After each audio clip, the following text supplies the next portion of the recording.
أعوذ بالله من الشيطان الرجيم. بسم الله الرحمن الرحيم.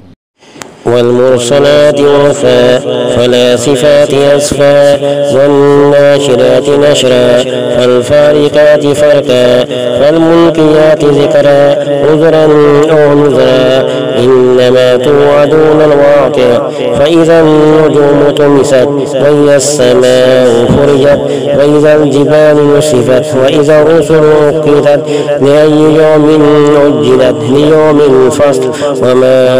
أدراك ما يوم الفصل ويل يومئذ للمكذبين ألم نهلك الأولين ثم نطبهم الآخرين كذلك نفعل بالمجرمين ويل يومئذ للمكذبين ألم نخلقكم من ماء مهين فجعلناه في قرار مكين إلى قدر معلوم فقدرنا فنعم القادرون ويل يومئذ للمكذبين ألم نجعل الأرض كفاتا أحياء وأمواتا وجعلنا فيها رواسي شامخات وأسقيناكم ماء فراتا ويل يومئذ للمكذبين انطلقوا إلى ما كنتم به تكذبون انطلقوا إلى ظل ذي ثلاث شعب لا ظليل ولا يغني من اللهب إنها ترمي بشرر كالقصر كأنه جمالة صفر ويل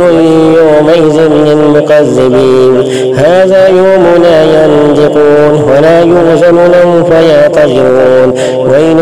يومئذ للمكذبين هذا يوم الفصل جمعناكم والأولين فإن كان لكم كيد فكيدون ويل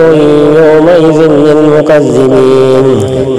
إن المتقين في ظلال وعيون وفواكه مما يشتهون كلوا واشربوا هنيئا بما كنتم تعملون إنا كذلك نجزي المحسنين ويل يومئذ للمكذبين كلوا وتمتعوا قليلا إنكم مجرمون ويل يومئذ للمكذبين وإذا قيل لهم اركعوا لا يركعون ويل يومئذ للمكذبين فبأي حديث بعده يؤمنون.